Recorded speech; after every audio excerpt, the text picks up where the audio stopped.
Hi, we're Venus Girls, and this is Clunk and Amped. Right, well, thanks for coming out on this very windy day. It's very windy. It is very windy today. I feel like we've got the Leeds wind today. Yeah. Second hand. I thought we'd escaped it, and we haven't. It's Yeah. fine. This is fine. You brought the Leeds wind with you. We brought it with us. You brought, because you guys are from Leeds, aren't you? Yes, well, Leeds I'm based. originally from Leeds, but I'm not at all from Leeds, but the band is. The band is from The Leeds. band is, and it's the band home, isn't it? yes, Yeah. that's where we Congregate. formed. Before you formed. How was your Leeds set? Oh, it was so fun. A dream come true. I used to go to Leeds every single year from like 2016 maybe. That was the first year I came to Reading Festival as Is it? well. I used to go every single year. It's for maybe such a about first-time 4 or 5 festival. years. And I've always wanted to play, and then finally yesterday. And I mean, we've been booked to play a couple times, but Pandemics and pandemics and things got in the way. got in the way, unfortunately. But finally we got to play yesterday. And I mean, yesterday morning we thought, oh my God, are we actually going to play? Yeah, Not yesterday, sorry, Friday. Yeah, we Friday. thought it wasn't going to happen. And Yeah. I was driving, because we're based in Newcastle, was where we live, and I was driving down, and I remember you just reading, oh, they've closed the BBC, and I was like, don't finish that But sentence. the thing is, I started that swear. sentence by saying, oh, they've closed. And Eliza was like, closed what? Yeah, but it was so good. I think in a slightly selfish way, it worked out kind of well that some of the bigger stages is closed, because it just meant that for us on the BBC intro, like, we did have such an amazing crowd. Yeah.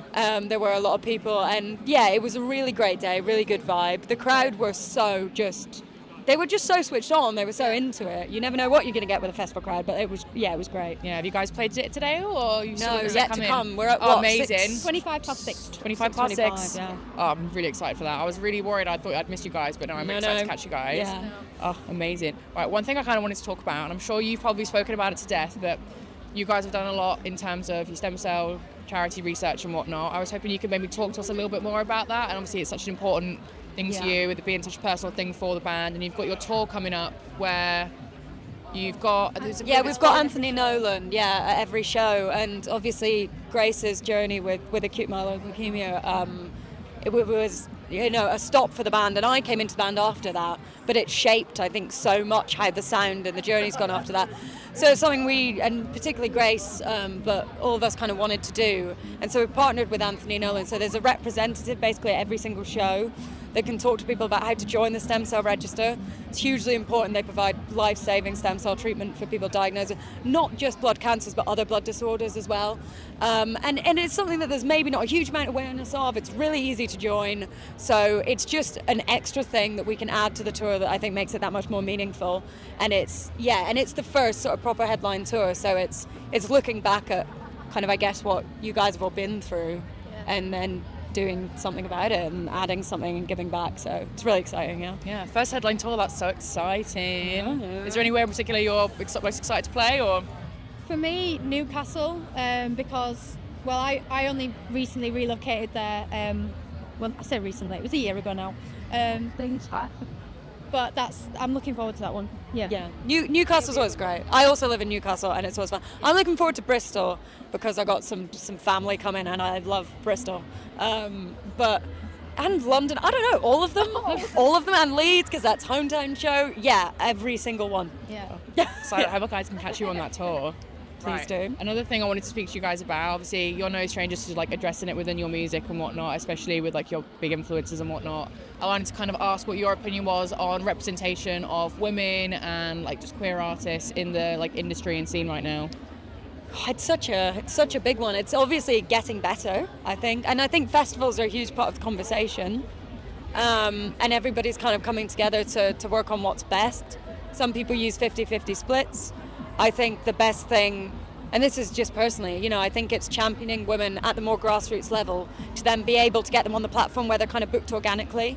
For me, that's what I'd love to see more of. But I think as a band, it's just about getting out there and doing it. And if we're one more face doing it, and that's why I'm so pleased that a lot of our audiences are, like young women, and teenage On the girls. front row, on the front row.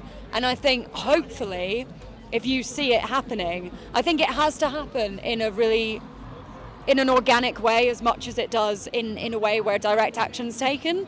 So, I think us just being us, we hope that we can make a bit of a difference and just be a safe space and an encouraging space so that other younger female artists coming up, hopefully we'll champion them as much as we can. Yeah. Like, ACT is like a huge inspiration. Have you got any advice that you'd give to musicians that maybe don't feel like they maybe have the confidence or kind of like see where you're at and just do it. Just do it. Like, just do it. But seriously, I don't know. I think it's Shia LaBeouf. But there was like a meme about it as well. And but honestly, like I think if someone said, because I context here, I grew up in the middle of nowhere, didn't even know any other guitar players. So I really had no one telling me like, oh, you're a girl, you shouldn't be doing that. Blessing and a curse in a lot of ways, being from somewhere rural. But I kind of was at such a secure point in who I was as a guitar player by the time I got shitty comments that I didn't really kind of mind. But you're gonna get people who have an issue with what you're doing, think you shouldn't be doing it, but you know what? Tell them where to go. Tell them where to go. It does not matter. Do you? And that's it. That's you're all always there is going to have to people that are going to resonate with your music and whatnot. Exactly. That people are out there. Yeah. You're going to find just as much love and support as you will anything else, and you just have to focus on that, lean on that. And I've found as well, musicians who are actually like good at what they do are really supportive. The only time, you know what I mean, a lot of the time it's just insecure people with not a lot going for them that are going to give you loads of hate and shtick and whatever. So Girls can do it too. yes, if not better. I was just about to say, If not better. I just remembered and I have to get it out, otherwise it will annoy me all day. It was that Shia LaBeouf meme. Yeah. Just do it. Yeah. Just do it. Like I had to get that No, out of but my just head. do it. That was from somewhere. If you're I'd have screamed it at you while you were playing. if you're a later. girl, learn to play guitar right now. Just do it. Just learn do to play it. the drums as well. Yeah, and just all of it. Just just do it. And you're gonna be mint. So Oh, yeah. amazing. Right, just to round things off, we've got 2 questions we're asking everyone this weekend. Okay. What is both of your favourite albums of all time? Oh my god. I know mine. It's See, very some dagger. people really struggle and some people are like, no, mine's instantly. Led Zeppelin 4. Yeah. I mean, my favourite artist of all time is Muse. Album, I don't know. Oh god. Mine's so easy. But Melancholia Hymns by Arcane Roots is an absolute, like, goes off. So maybe that one as well. Awesome. Yeah. And what is both of your concert or festival icks? Oh my god, we were talking about this earlier. Oh, you know yours. Oh, Fingers. God. She hates them. You bet you're going to see a lot of that at Reading. Oh god. I am trying to think of something that is not just gonna like wildly offend loads of people. I don't know, man. I don't know. What's an ick? Like a proper eye roll moment. Like, I oh, remind. she did Oh, that. right. Crowd. So this doesn't apply to this festival, I'm sure, but crowd killing when it's not a hardcore show. Ick. Crowd killing. Ick. If I'm in the pit at a death gig, right, and you crowd kill and you punch me in the face, ick. It's not a hardcore show. Fuck off. Right? If it's any other kind of metal, no crowd killing. Or yeah, okay, that's my ick. That's your ick. Soapbox over. Yeah. That's my ick. This should be illegal. And no crowd killing, no gun fingers. Not here, not round here, partner.